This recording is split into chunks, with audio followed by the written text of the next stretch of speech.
yung mental disorder, like yung ADHD, nasa genes mo siya. Yung number one fear ko talaga is, baka meron din si Kay.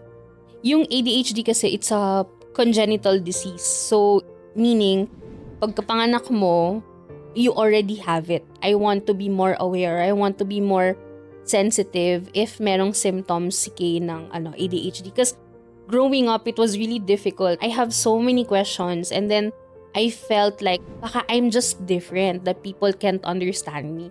Yun pala, I'm struggling with ADHD. During my many therapy session, it's something that I also brought up din sa psychiatrist ko na, what if meron din si Kay, ganyan. I had Kay when I was 18. My parents are the ones who raised Kay. So, para kaming lumaking magkapatid. Pero alam mo yun, alam niya na ako yung mom niya. And then pag discipline time, it's really me. So, iba yung dynamics namin. At the onset, we're very close. We're very open about many things. Were there any signs, symptoms ng ADHD na if you're not aware, pwede siyang mag-trigger na parang pa-feel nung anak mo na you're different? Ganun. Oo. One time, she opened up na pagka busy ako, I tend to lash out. Like for me, kailan ako nag-lash out? Parang feeling ko, yung sinasabi ko, I'm very straightforward. And then yun, since she started opening up about things like that, I decided to be more sensitive and more careful when I talk to her. Alam mo, sabihin ko na to. Mental health ka dyan.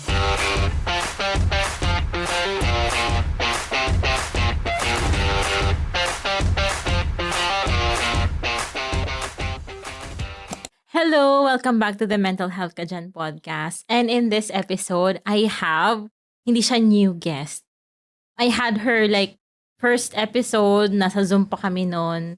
And then I also had her recently lang then. And we talked about ADHD. And the reason why I wanted to have her back here is because aside from her episode is one of the most downloaded episodes. So I know na maraming nakaka-relate because of ADHD. And I see then that even in my circle, I'm not talking for everyone, but even in my circle, there are a lot of people who are diagnosed with ADHD. And I think that's the reason why her episode is one of the most downloaded episodes. So I thought of bringing her back here. And I just thought of talking about it even more to the context of, because she's a mom. She's a mom kasi, and she has a daughter.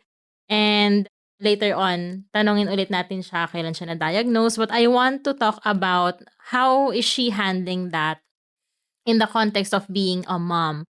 Because we all know about generational trauma, right? We have been seeing that across different social media platforms. But paano ba hinahandle ng isang mom, ng isang high-performing mom, yung ADHD niya and the symptoms that come with it in being a mom, in building a relationship with her daughter. So, ayun, I just want to introduce to you my friend, and also not only my friend, my soul sister.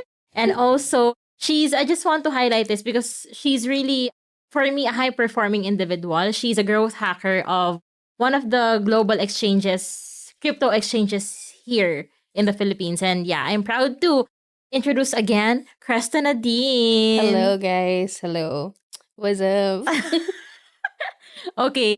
I just want to highlight, nung first na studio recording natin, you mentioned that you were in beta blocker that time. Okay lang ba i-share? Oh, yes. Ayun. Kasi the reason why I wanted to share is because siguro, pero after naman ng episode, doon natin makikita what's the difference eh. Diba? Pero siguro, lang din, parang kumbaga awareness lang din of how certain people who are diagnosed with ADHD prefer to, alam mo yun, to handle it. Sometimes they handle it with medication. Sometimes yung iba naman parang lang din, sa regulation lang din. So, ayun. How is it being here again with no beta blocker? Actually, hindi talaga ako prepared because, paano ba? As much as possible, I try to take beta blockers parang if I need to speak in a bigger crowd or if I need to talk to a lot of people. Because most of the time, again, ADHD brain, di ba? Parang I get riled up kasi ang bilis nung thoughts mo na parang, oh, I wanna say this next. I wanna say this naman, ganyan. So, yung last episode, I really took a beta blocker para lang I can process and articulate my thoughts properly. Pero, today we'll see how it Yeah. goes. So feeling ko, siya, very, riled up type of Mhm. conversation. But I'll try my best. Yeah. But Yeah. you are, you're doing your best as you are na. Mhm. You're doing your best naman as you are na. Thanks. So, yeah. Thanks. Okay, pero yung beta blocker, just for people who don't know about it, for those who are not aware of ADHD, let's give them a context again of what ADHD is and then yung beta blocker din. Yes. So, how would I say this? Okay. So, I have 2 meds. Actually, my main medication for ADHD is Ritalin. So, it's a methylphenidate. So, it's a stimulant. Basically, if you're an ADHD person, parang you're craving for dopamine, ganyan. So, your brain needs to be stimulated para din maging your brain needs to be stimulated so it functions properly. So, yun yung role nung Ritalin. And then last year, last year, I had issues with anxiety. So, there are moments talaga na hindi ako makatulog, ganyan. I feel like, if I sleep, sorry, trigger warning, but there are moments na pag feeling ko bago ako matulog, I actually, antok na ako, pero I don't want to sleep because I have this fear na baka hindi na ako magising. I'm so anxious, ganyan. So, I was prescribed ng beta blocker. So, it's an anti-anxiety meds. Because most of the time, like, I think I mentioned dun sa previous episode natin, I have like my normal way of trying to like combat yung anxiety. So, magpapaaraw ka, you take a walk, ganyan. Or, as much as possible, I try to slow down and meditate. Pero pag sa gabi, walang sunlight, there's no option to do cardio, hindi ka din makalakad. So, ayun, I was prescribed propranolol. And then I figured out eventually na, if there's a bigger event na I feel like I'm quite anxious, so I take them. So, same thing with the previous episode, kaya I decided to take a beta blocker nun. Yes. Are you anxious now? Ha? Hindi naman. Yung anxiety is more on, ano kaya mga sasabihin ko? Ganyan. Parang you're overthinking, baka may masabi ka na hindi dapat. Oo, yes. Okay, I see.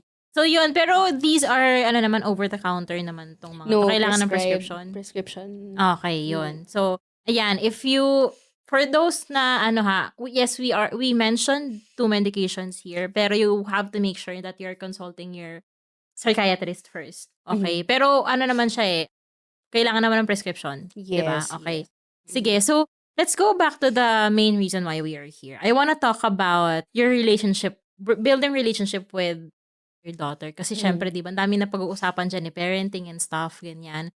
Building relationship with your children, most especially if you are diagnosed. And yung ADHD mo, guys, balikan niyo yung second episode ko with her. We talked about, kasi yung ADHD niya, it comes with depression.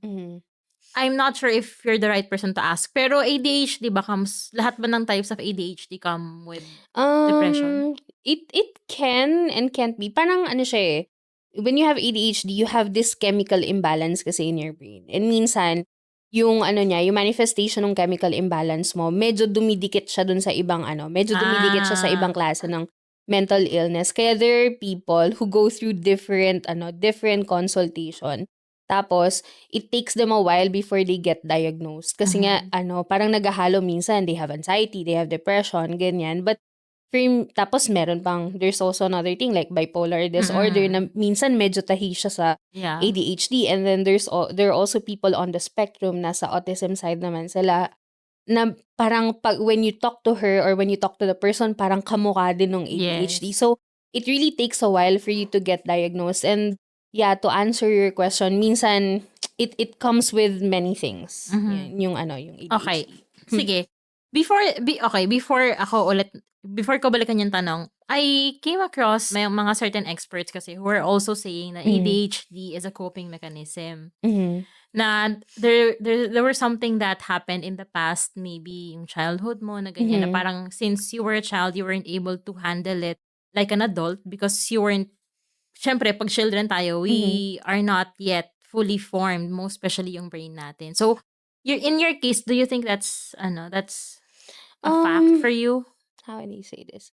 I think I'm trying to recall yung conversation ko with my psychiatrist kasi that's something that we also discussed. But yung ADHD kasi it's a congenital disease. So, meaning pagkapanganak mo, you already have it, ganyan. I think, I don't know how it was explained. I don't know if the correlation is correct, pero tama din naman yung sinabi nila nung the people you spoke with na yung trauma and then yung trauma ganyan as a child, it also affects, meron siyang, hindi, physiological ba yun? Basta meron talaga siyang effect sa brain natin. Like yung gray matter nung brain natin, dumadami siya because of trauma, ganyan. And it's science back to, but I can't say specifically na yung ADHD is a result of trauma. Kasi kapag nag-fill out ka ng form for disability, yung ADHD is considered as congenital, meaning you were born with it. It's not something you acquired along the way.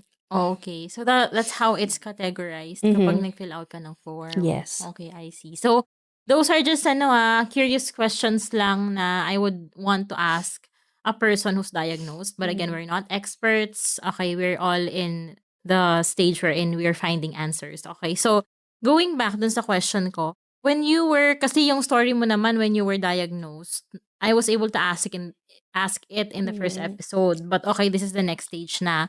When you were able to find out na, kumbaga parang you got a better understanding of what's going on with you, may ADHD ka, how did it feel like being a mom? Like, what were your fears? Kasi meron ako nito, and ano yung tingin mo na pwedeng matamaan sa relationship ninyo ng daughter mo? Yung number one fear ko talaga is, baka meron din si Kay. Because yung mental disorder, like yung ADHD, it's nasa genes mo siya. And then, after ko ma-diagnose, tinatry kong i-recall, so sino sa parents ko yung pwede ko nakuha. And then I have a hint kung kanino ko siya nakuha. And then, yung unang instinct ko, it's not really about how, parang yung relationship namin ni Kay, it's more on, I want to be more aware, I want to be more sensitive if merong symptoms si Kay ng ADHD. Because growing up, it was really difficult na parang I have so many questions, and then I felt like I felt like baka I'm just different, that people can't understand me.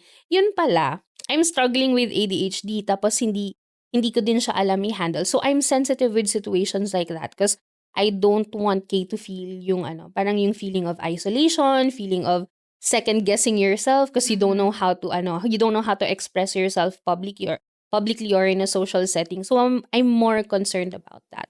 And during my many therapy session, it's something that I also brought up din sa psychiatrist ko na, what if meron din si Kay, ganyan. And then she also asked me.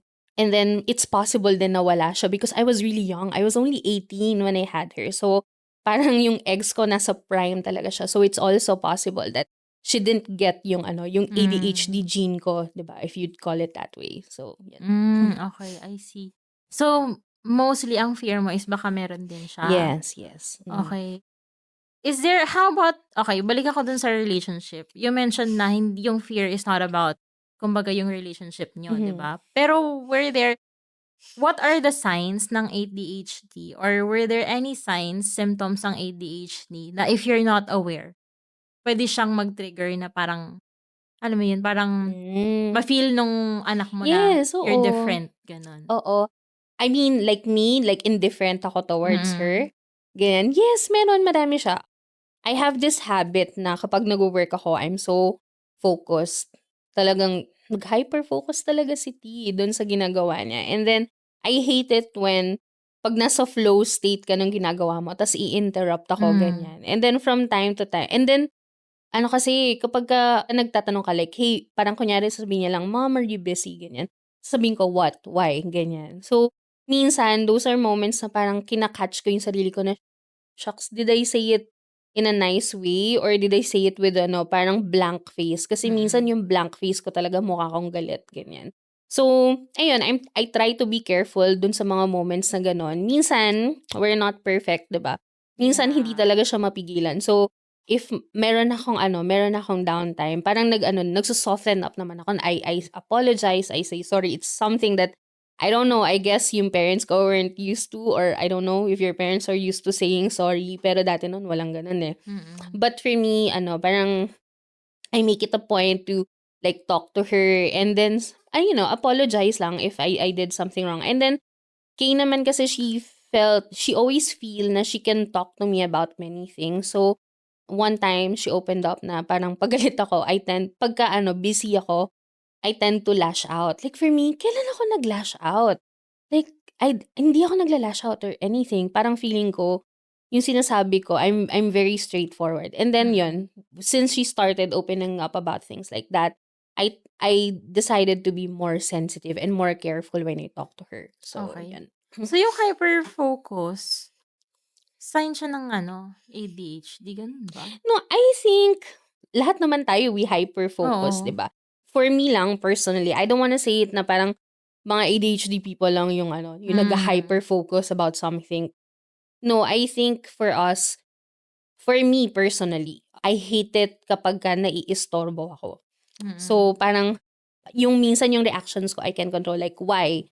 What do you want? Ganon. Pero hindi ako galit. I just hate the feeling na kinatch mo yung attention ko and I'm busy doing something. So, yun. Okay. So, it's not that yung pagiging hyper-focus is Yeah, I think for some people like me, they also have a problem in expressing emotions. Minsan, for us, it's normal, pero it presents as too extreme. So that can also be a problem. And, yeah, it can be an issue for me too, minsan.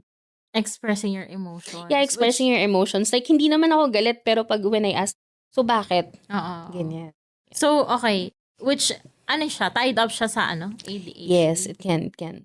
Okay. I remember yung conversation natin sa recent episode na parang may rejection sensitivity ang people with ADHD. So, do you think that's the reason? Rejection sensitivity involves other person eh. It's assuming that the person will say no, or they don't like you, or they will not like your ideas or something like that. I think yung parang pagla-lash out, yung emotions na uncontrollable, it's more us presenting ourselves.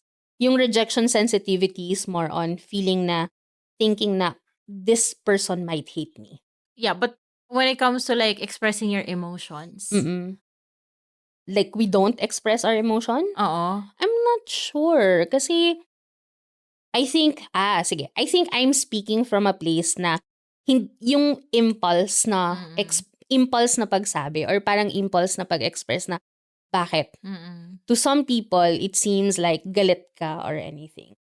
But I think your question is if there are times that I decided not to express or talk about my emotions Yeah, I was because referring to of that. rejection sensitivity. I think yes and no, I guess. Yes, yung rejection sensitivity because you're also sensitive to how other people will perceive you, diba? So, minsan, you try to mask it, ganyan.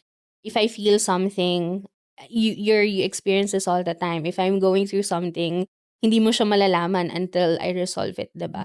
So, minsan may ganun siya kasi there's a fear na baka hindi naman niya maintindihan yung pinagdadaanan ko or am I being too sensitive enough? And I guess yung fear also that people might project or might have an image of you na hindi naman talaga yun yung ganun. And it can brand you the wrong way for other people. Yeah. So, when it comes to that context, pwedeng tied up siya. Yes, it can. Okay, I see.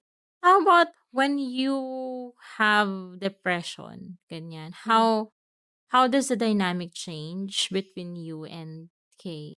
Between me and Kay kasi, my God, pag ngayon iniisip ko, she's so mature. She's so mature. Kasi when I go through it, sobrang tahimik lang ako. Parang hindi naman siya yung depression na parang nagkukulong ka. Alam mo yun, yung typical na description of depression. Yung depression ko kasi is more on quiet, bed rot, ganyan. Nasa sofa lang ako the whole day. I function pero very reactive lang. Kunyari kakain na, magluluto ako. Ganon. Or sometimes may, alam mo yung routine, like kailangan mong maligo, but I still bed rot the whole day. Kay is very sensitive. She knows if I'm going through it eh. Tatanong lang niya ako, are you okay? And then she'll show me videos, ganyan. She'll try to talk to me about what happened in school or about her friends. But she never asked me na na parang, are you going through a bad thing? Walang ganon. She doesn't put a name to it. As much as possible, parang tinatry niyang i-divert yung attention ko, ganyan. And which is not her responsibility, by the way. So, Pero alam niya. yeah, she knows, she knows. Okay. I see. Meron si Kay mo, she's also a sensitive kid. Meron siyang moments sasabihin niya na are you okay? Because I'm quiet the whole day. Pero minsan, I'm just lost in my head kasi may iniisip ka na problem or parang I'm trying to solve something inside my head, ganyan. Minsan, wala talaga akong problema, but Kay is very sensitive enough to ask me na, there are days na, hey ma'am, are you okay? Ganyan. Because you're quiet. Sabihin niya yun. I So, see. yeah. Okay, so I noticed based on sa kwento mo naman and also based on how I see you both, parang your communication is very, very open with Yes. one another, di ba? Which is something that a lot of people lack, Mm-mm. most especially sa parent-children relationship. So, okay, can you give us like tips on how to maintain that? Siguro not maintain kasi you cannot maintain something that is not there. Mhm. So, how do you cultivate yung open communication with kids? Alam mo, ang hirap magbigay ng tips, Mm. honestly. Kasi yung dynamic ng parents and then yung child nila, it's different from person Yeah. to person. Like, for me, I think my case is unique kasi I had K when I was 18. Tapos parang, my parents are the ones who raised K. So, para kaming lumaking magkapatid. Pero alam mo yun, alam niya na ako yung mom niya. And then, pag discipline time, it's really me. So, iba yung dynamics namin. Yeah. At the onset, parang we're very close. We're very open about many things. I think as a teenager, doon na nagkakaroon ng a little difficulty. Pag bata kasi, kahit anong sabihin mo, maniniwala yan sa'yo kasi bata. Pero nung naging teenager na siya, tapos nagkaroon na siya she had her own ideas as she get to explore things. Yun yung medyo nagiging difficult kasi nagkakaroon na siya ng sariling isip. Yung siguro for us, we started kasi na we're very open about many things. Na literally, she can talk to me about anything. Anong age yan? Yung ngayon na lang, recent, 'di ba? Parang 15. 15 na si Kay, magsi-16 na siya. Pero mula nung nag-grade 7 siya, she tells me everything kung sino yung crush niya, kung may niligaw ba sa kanya, ganyan. Even yung problem ng classmates niya, she tells me about so many things. So yun, we were able to establish that type of relationship then. And then if she's wrong, if I need to be the parent, naiintindihan din niya kasi I'm very stern with the things that I don't like. I'm stern with the things that I don't want her to do. Pero, if she makes a mistake, walang judgment or anything. As long as you know how to, you learn from it, hindi mo na siya uulitin. Yeah. Mga ganon. Pero where did you think that came from? Like yung pagiging open niya sa'yo? Because in some cases kasi, some children are not open basically because they fear yung reaction ng parents nila, diba? And like you mentioned, she's too open even sa mga crush niya, ganyan, may nanligaw ba sa kanya. And it doesn't happen to everyone. Yeah. So, where do you think that started? And kumbaga, what kind of environment did she have na kumbaga parang that just lets her be? Ganon. Alam mo, I honestly can't tell you kailan siya nag-start. Kasi growing up, ayun na talaga yung dynamic namin. Siguro it helped na I'm also vulnerable. Not vulnerable that I need help, but vulnerable in a sense that I'm also honest about my childhood, how I grew up with my parents, 'di ba? Parang I'm very honest in that sense, and then I keep telling her stories about it, ganyan. And then, so yun, I guess that made her realize na parang, oh, it's a different scenario, ganyan. And then the child, kasi our home kasi back then, we're a big family, 4 kami magkakapatid. Tapos lumaki si Kay, nakasama niya lahat ng mga kapatid ko. So, growing up siya talaga yung baby. Alam mo yun, parang she's always the star. Or May comfort. Yeah, may comfort talaga siya. Like, she can be weird, she can be quirky, ganyan. You can make fun. You can make fun of, parang having chocolate in your teeth, ganyan. Walang shame built around it. So, I think that helped with her self-esteem then. Kaya she grew up na parang confident. And then, since she's confident, she felt confident to talk to me about many, many things. Okay. So, you mentioned na parang, yun nga, you have a couple of siblings nga, di ba? Mm-mm. And open naman Mm-mm. sila. Okay. And that helped when it comes to being open ni Kay. Ayan. Kasi yung na-mention mo kanina na word na shame, parang nag-linger siya sa isip ko eh. Hindi kasi in some cases, kaya din, kasi that was my experience, di ba? Yeah. Kumbaga parang siguro, Shame on the you. reason why I became very secretive is because, yun nga, parang, even yung mga crush ko, hindi ko makwento eh. Kasi minsan parang, parang, alam mo yung magkakwento ka pa lang, parang, hoy, gano'n na agad yung reaction, di ba? So, ayun, is that the same with your siblings? Like, for example, pag nagkakwentuhan sila about it, is it the same reaction that she gets? Yes, oo. Saka, because millennial parents tayo, diba? So, we try to be a better version of our parents. And I guess, yung benefit of being a millennial mom is marami ka ng materials na pwede mong matutunan on how to be a better parent. Because again, there's no, as what I've been saying all this time, there's no such thing as a perfect parent. No one will tell you how to be a good parent. You either copy the things that you like or you think are good from other people, and then you try to step away dun sa mga bad parenting na na-experience mo as a child or you see from other people. So, I think ang benefit of being a millennial mom, you have so many materials na you can consume on how to be a better parent, ganyan, how to be an emotionally intuitive parent, ganyan. So yun, I started with correcting my siblings, yung ineneg mo sila kapag sinabi nila, kunyari, okay, parang tumataba ka, Kay. For other people, yung mga tita, joke nila yun, yung opening na sila, tumataba ka ngayon, ganyan.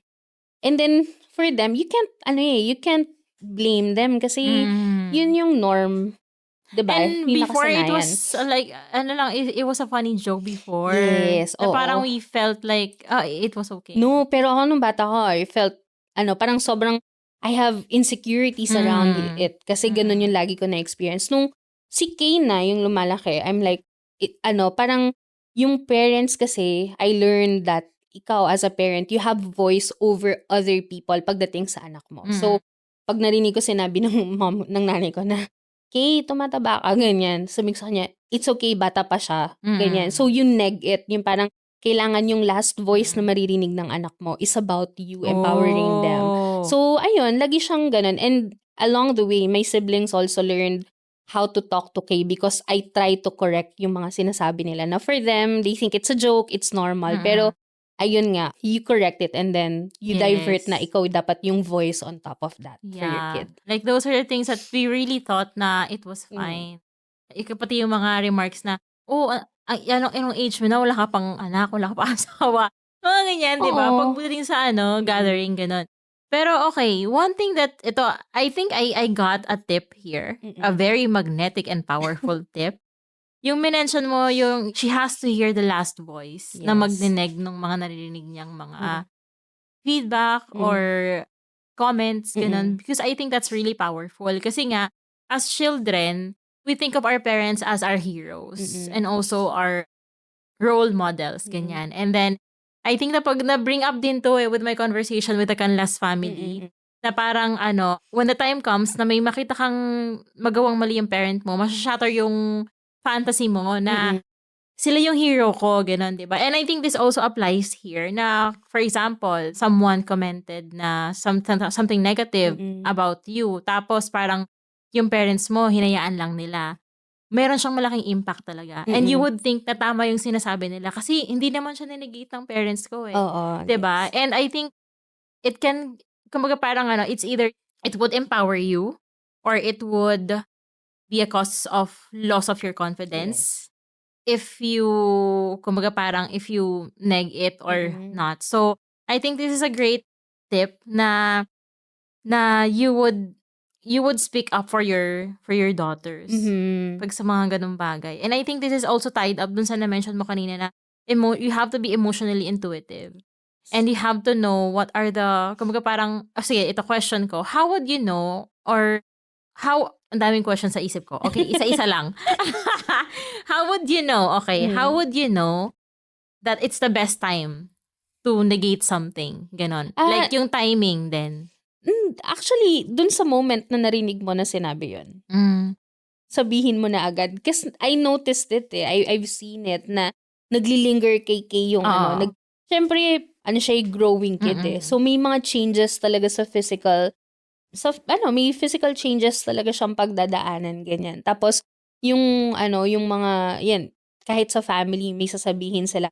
I notice it kapag hindi mo siya nineg, naglilinger sa isip niya yung Yes. sinasabi mo, yung sinabi ng tao sa kanya. And then, so, as much as possible, if nandun ako sa conversation, kahit sinong kausap ko, siguro ito tone down ko lang, depende kung sinong kaharap ko. Pero kahit sino yung kausap ko, nineneg ko talaga yung sinasabi nila na parang, no, ganyan talaga kasi, or minsan, I went through that, ganyan din ako before, but I was okay naman. Sabi ko, I became okay naman. Mga ganun. And then, if wala ka dun sa conversation, minsan si Kay yung open up niya yun, hindi pa niya isasabihin na may narinig siyang gano'n. Sasabihin niya, I feel ugly. Do you think I'm ganyan? Do you think I'm fat? Ganyan. So, who said that? Ganun. Who said that? Sabi ko sa kanya. No, I think, kasi as parents, back then kasi yung mga parents, hindi din naman nila alam yung mga ganun, diba? So, sa kanila, maliit na problema lang yan, ganyan. Pero kasi, kids need to be, emotionally strong din. Kasi kailangan nila yun paglaki nila, pag naging adults na sila. So, yung mga teenager at an early age, mga empty, hindi sa empty vessel, but they're clean. Mabilis silang mag-absorb. Yes. So, every word you say, you tell them, or every word that them. it affects them, parang nagiging brand sa kanila. And that, yun yung nagiging sense of self nila growing up. Siguro, kaya siguro I have insecurity. I felt shameful about many things na hindi naman pala dapat. It's because I didn't get that parang emotional empowerment or parang that kind of empowerment from my parents back then. So, ngayon na I have my own daughters, as much as possible, I try to, like, hindi yung delusional ha, parang realistic pa rin tayo, pero I feed her with things na she can use to build her sense of self, ganon. Kaya if you've seen Kay, actually nakakasalamuha mo naman siya palagi. She's very, she's empowered. she's very strong. She doesn't feel the need to, Self-assured. yes, she doesn't need to dim her light. If she wants to say something, she'll say it up front kasi hindi niya na-feel yung need to please other people, which I think I struggled with people-pleasing tendencies growing up kasi I'm very shameful and insecure. So, siya, because she has that sense of self, like, wala kang pakialam, if I see you do something wrong, I'll tell you that you're wrong, ganyan. So, she doesn't, walang need for her to please you. Okay. Kasi, So, okay. Siguro one thing that I have realized is, kumbaga parang, even if you're a parent who is diagnosed with mental illness, it doesn't mean that you can create a better world for your children, right? Kasi from what I'm hearing and from what I also experience, I always ask you this, diba? Yung relationship niyo ni Kay, which I think something that I hope for other children as well. Yeah. Like yung meron silang, like at an early age, they already have a voice and yung assurance nila sa sarili nila nandun. Kasi the reason why I'm very big time on this is because it will reflect din on how you would carry yourself on your adulthood. And also, of course, sa mga teenage years mo, yun nga, like what we mentioned a while ago, this is the stage wherein you absorb everything. Kasi wala ka pang kabaga hinahanap mo pa yung sarili mo. yes. Diba? And I think this is really important. Balikan ko lang ulit yung importance of emotionally backing up your children. Diba? And the importance of, kumbaga, kung ano man yung voice na maririnig nila from their parents, it has to be empowerment. Hindi the other way around. Because it can literally ruin their fantasy and their belief in oneself. Would you agree? Oo, totoo. Alam mo, sabihin ko na to, yung nanay ko, she has a habit of pointing other people na parang, si ganito, ganito yung ginagawa niya, tapos ikaw, ang tamad mo sa bahay. Buti pa si ganito, ganyan yung, lagi kang kino-compare with other people. So, growing up, meron kang nabibuild mo yung feeling na I'm never good enough. Yeah. I'm not good enough. Ay, hindi ako magaling, buti pa si ganito. So, you're always in competition with others. With other people, ganyan. So, yun yung mga bagay na parang may small things na hindi sila aware na sobrang impactful pala. So, Mm-mm. yeah. Yan. Yeah, that's true. Tsaka yung effect nun, ha? Kasi it doesn't, kumbaga parang ito, when you stood up for your, for your children, ganyan, during the time that it was happening, hindi lang siya effect nung time na yun, eh. Yeah. Yung kumbaga yung after effect nga niya, yun nga yung nagle-linger siya. But the question is how long? Eh, minsan kasi yung lingering effect niya, hindi siya after 1 year lang. No. Hanggang pagtanda mo, dala mo siya. Oo. So, yun, I think that's really important in helping your children be self-assured. Mm-mm. Most especially in a world na sobrang dami nating nakikitang mga influencers that they can easily copy because they think that's the trend. Ganon. So, if you are self-assured at an early age, ako confident ako na you can somehow parang prevent yourself from being in a depressive state. Yes. I mean, okay, there are things that could possibly trigger that.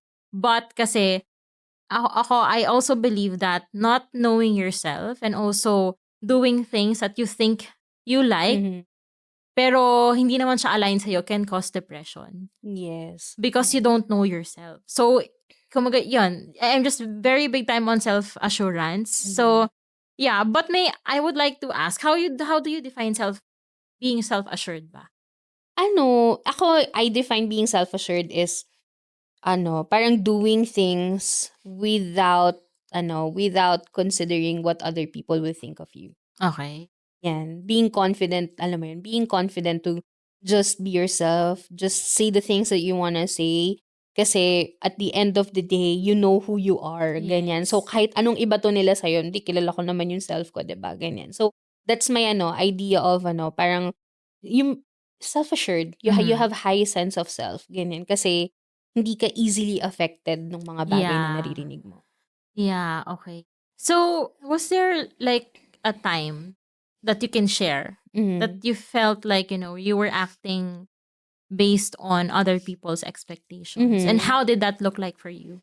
Oh my God, that's so frustrating. Alam mo, all my life. Wala siyang specific moment. All my life is it's performance. It's very performative. Ganyan. Oh. So, like, very performative. Like, I'm always looking for, fun. Ganyan. Parang saan masaya, ganyan na friend group.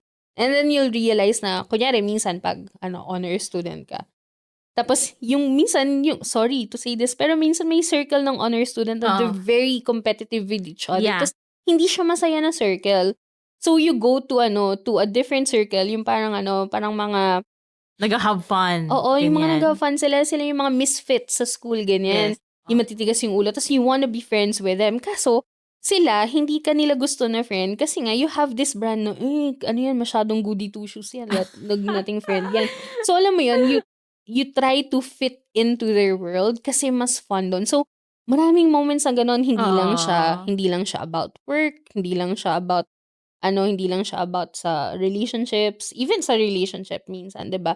Even sa as a child growing up, making friends, I used to, that's very performative kasi nga yung things, yung validation, yung sense of security, sense of happiness, you seek it out with other people. You seek it out with experiences and stuff. Kasi when those things should be inherent, when those things should be within you na, ganyan. It should have been parang yung fulfillment na hinahanap mo. It should be within yourself na.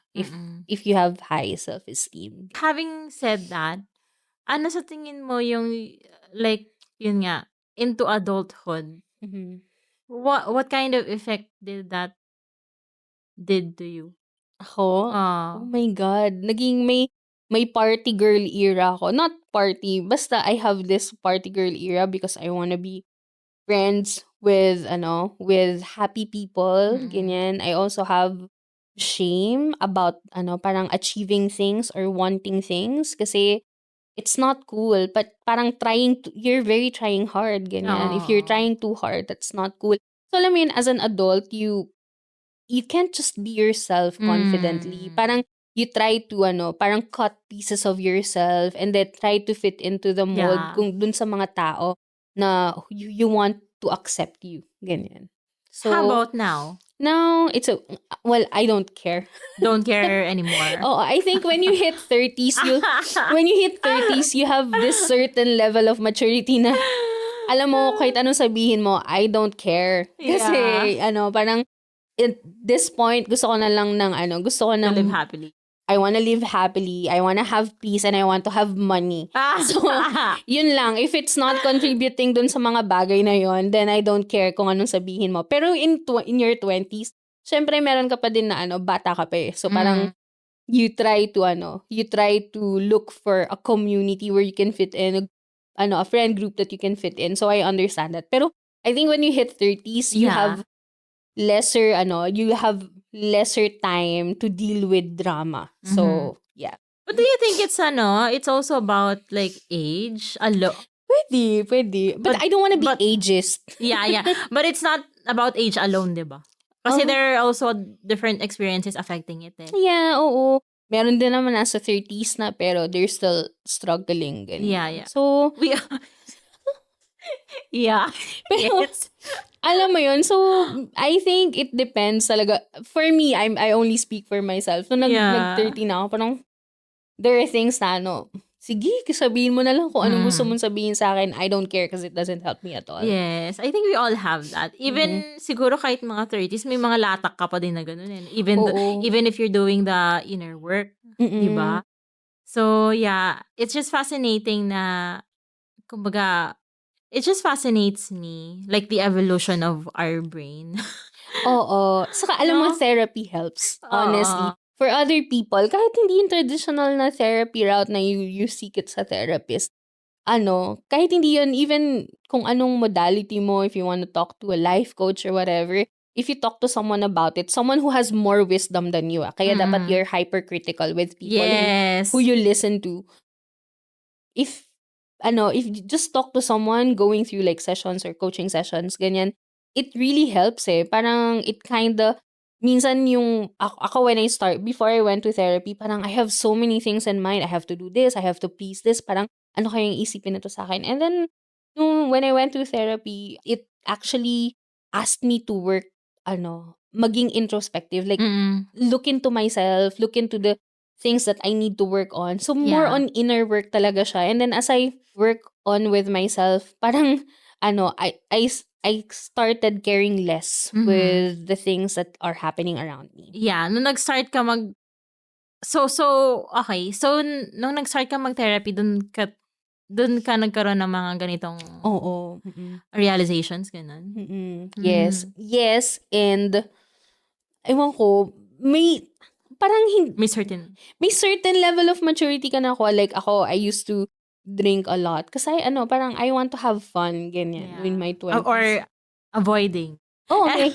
Yes, it's also an escape minsan. Kasi I was not diagnosed back then. So kapag ka nandun ako sa cycle ko ng nasa depressive state ako, parang I can't explain it. So it's easier if I drink and then talk to people than deal with what I was feeling back then. Tapos, when I hit 30, even if I'm not diagnosed yet, I'm like, okay, so mag-inom ako. Parang may nag-click lang sa'yo na parang, okay, so mag-inom ka. What's the point? What will you get out of this? Tapos, marirealize mo na your hangover is different when you're older. Dati, pwede akong malasing. Babangon lang ulit ako na parang walang nangyari. Pag nasa 30s ka na, like, oh my God, maghapon na akong tulog, tas I still don't feel okay, ganyan. So, alam mo yun, yung mga ganun lang na minor changes na, what's the point? Why am I doing this? Ganyan. Yeah. It really matures you. Yeah. I think, yes. Na napapaisip lang ako kasi nga, di ba, kumaga parang age really is a factor, but it's still different from person to person, right? But yeah, it's just a huge mystery for me. Like, when do you get to the point na, okay, I'm gonna stop doing this. I'm gonna take accountability and take ownership of the things that I need to change in my life, ganun. So, iba-iba siyang pacing for everyone. Pero alam mo yun, meron siyang, I think may common denominator siya of, I'm gonna change my life na. Ganun. Yes. But it's, I think that's the mystery for me. Like, ano yung something na nakakapagpabago sa atin as human beings? Yeah. I don't have an answer to Yeah. that. Parang, Like, honestly, nagising ka na lang, tas develop na yung frontal lobe. Develop na yung frontal lobe mo na parang, oh my God, why am I doing this? Ganyan, may ganun siyang factor. Pero ito, I wanna say it lang kasi on a serious note, aside from you doing it sa sarili mo, it helps then that you have a supportive environment around you. Kasi, I think, kasi for me, my siblings, my parents are very supportive when I started. Then, yung seeking yung therapy route, tas parang, they're very, supportive. Yung dati, yung sasabihin pa nila, alam mo, ika-cancel nila yung nafe-feel mo na parang, depressed, pagod ka lang, itulog mo lang yan. Parang ganyan, ang madrama mo naman. May mga ganun na parents, diba? Yung parents ko, they're very accepting when I started opening up about my mental health journey. Pati may mga siblings ko, they're very sensitive then about it. Tapos, Gino is also a big part of that journey kasi he's parang very accepting din. So alam mo yun, aside from you working on yourself, it's also the people that surrounds you, your environment on this journey, they're very important din. Kasi minsan ang hirap na you're doing the work, pero ang hirap na mag-focus dun sa ang hirap mag-focus dun sa ginagawa mo na self-improvement if everything that surrounds you cancels it, 'di ba? Or cancels it or doesn't believe in it. So, yes. So aside from your family, that's the reason why you have to really curate your friends, ganon. Ayun. Because support system really matters. Like, even yung nila, may nakausap ako eh.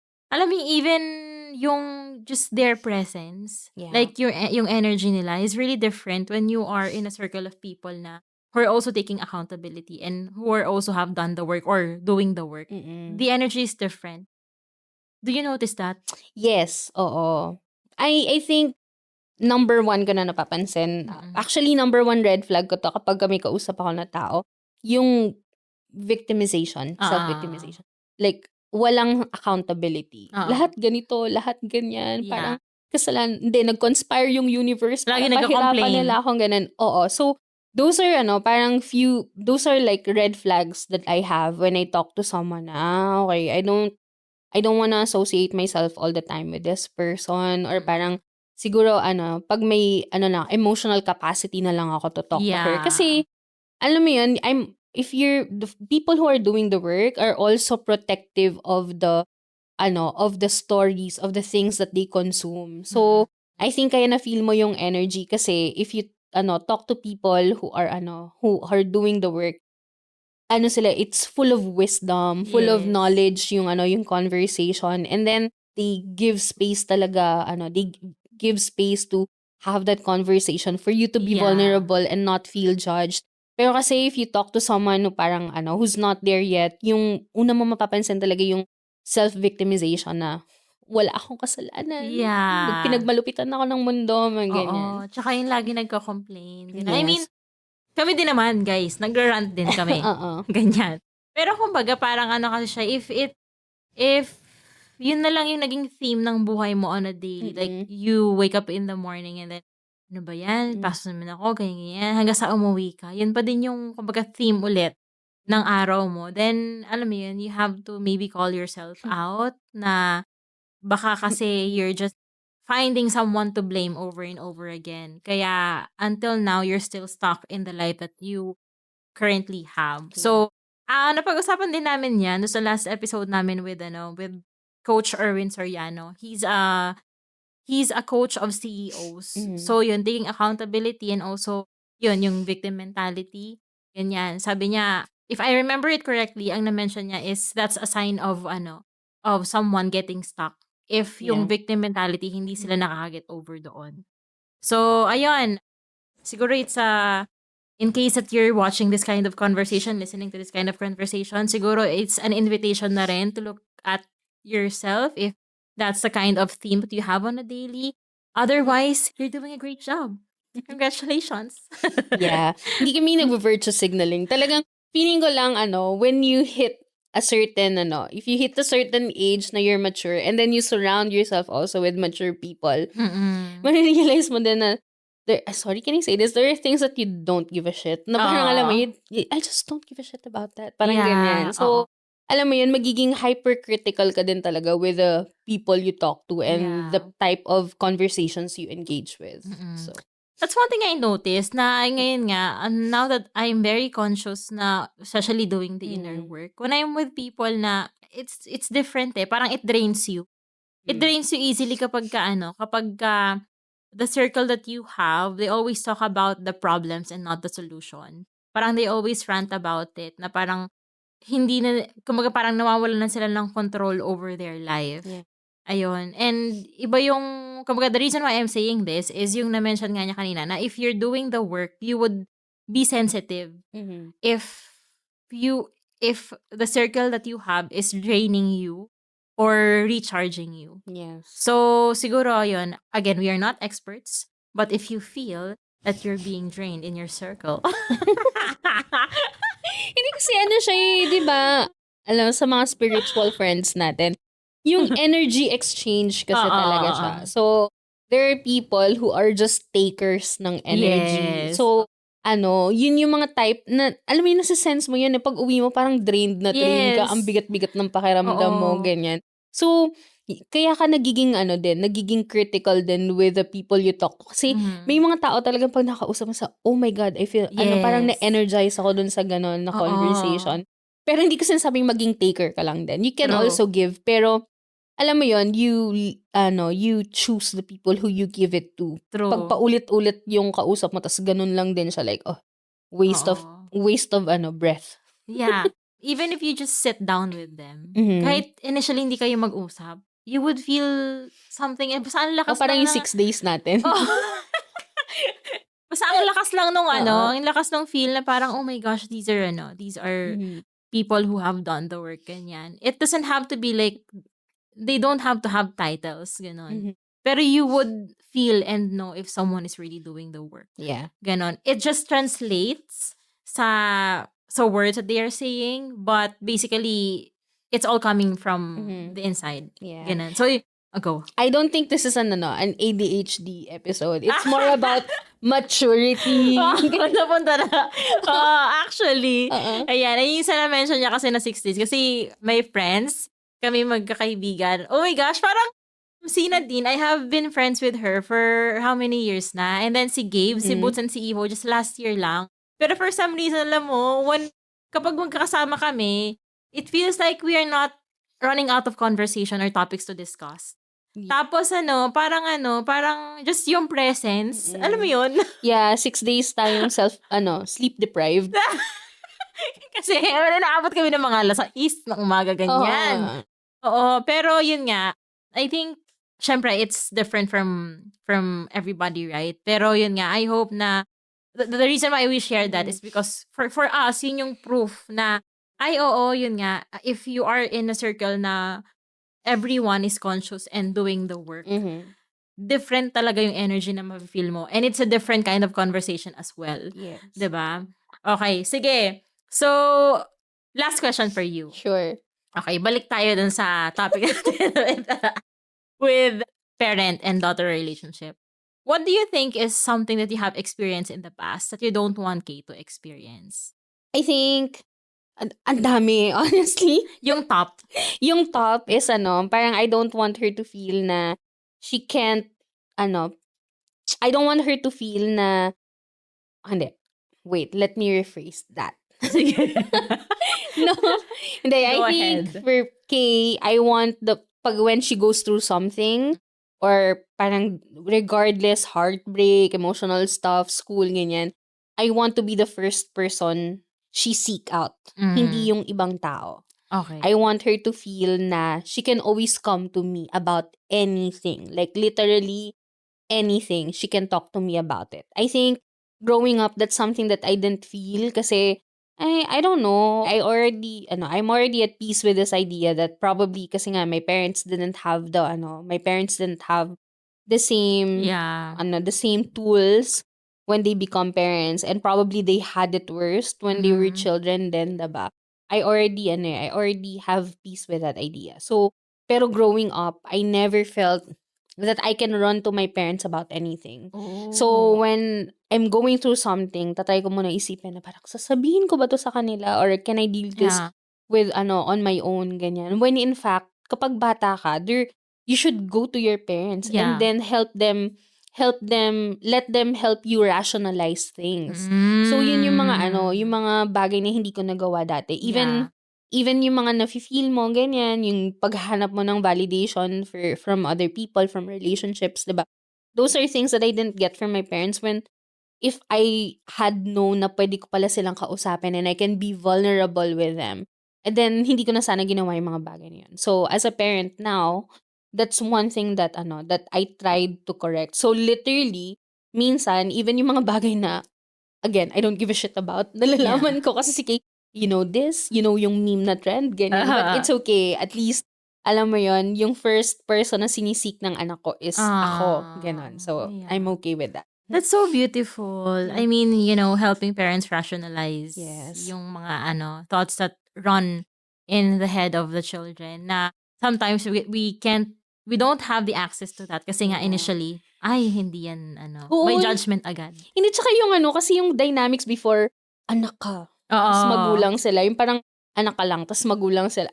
Alam mo yun, as dramatic as it may look, ganun talaga siya, di ba? Parang, parang yung parents mo, hihintayin mo lang sila kung kailan kanila gustong kausapin, ganyan. It's not like, you can always talk to them. Yeah, and pili lang yung ma-open up mo rin sa kanila. Yeah, so, oo. yeah, alam mo, ito for me, sobrang substantial, sobrang on point yung na-mention mo kasi nga, but at the same time, as a parent, it takes a lot of responsibility and accountability to come to that point wherein your children are opening up to you. Yes. But I think it requires another episode. Okay, so, ayun. Thank you so much again for the for the sudden invitation. Na-feel ko na talaga. As a kapitbahay. Meron na tayong wifi. Okay. So, anything else you'd like to share with the parents? Ayan. Paano ba? Ayun, I think, try yung, as a parent, okay, this is a perfect one. Okay. I learned this from my psychiatrist. Kasi, ayun nga, I try to be everything for Kay. Like, I feel guilty kapag hindi ko siya nalulutuan ng pagkain. I feel guilty kapag ganito yung ginawa ko. Pag hindi, yung idea of a good parent yung nagagawa ko, ganyan. So, my psychiatrist introduced me dun sa concept ng good enough parent. That you don't have to be the perfect parent for your children. You don't have to be, hindi mo kailangan gawin lahat for them. That it's okay that you make mistakes. It's okay that you fail. It's okay that your children see you make mistakes. And then children see you fail too. And then, kasi it's better for them to learn, kasi mas natututunan din nila to be self-forgiving kasi nakikita nila yung magulang nila nagkakamali. So, ayun yung idea, one of the concept of good enough parenting na, you humanize yourself as a parent sa mga anak mo. So, they also, meron din silang distress tolerance ba, na parang pag nagkamali sila, it's okay.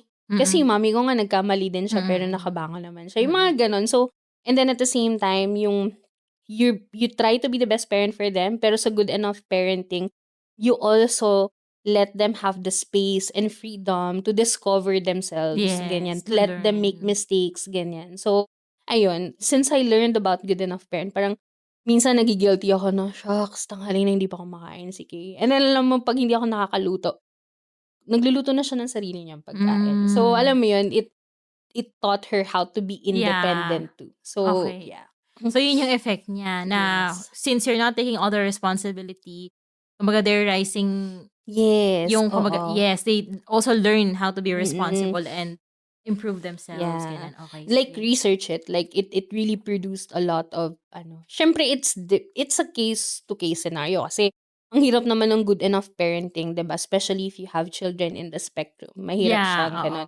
Pero, research it. It's really a good study, especially if you want to raise, emotionally and mentally strong children. Yes. At the same time, for, it also teaches you to be kind to yourself as a Oo parent. nga. Ay, parang ibang episode ulit yan. Ang ganda nun. Like, hindi, kasi di ba parang sa short na lang before we end this. Kasi di ba when you are a content creator, yung sinasabi natin na sa influencers, you also have to let your followers see the human side of you. Ito kasi, as a parent, na you're not in front of the camera, you're not creating any content, pero you still have to honor kasi unconsciously, I feel like nawawala din sa atin yun eh. I think not only sa parents, but as human beings, diba, we filter our failures kasi we don't want people to see our failures, mga ganyan. Pero I think this is really valuable kasi nga, that's also how you let, most especially the children, right? That's how you teach them early on that we are just humans. We are not limited to our beliefs, but at the same time, we have to acknowledge that, we have to rest. Yes. Na we make mistakes, ganyan. And not to be hard on ourselves. Okay. Na okay lang gumising ng 12, ganyan.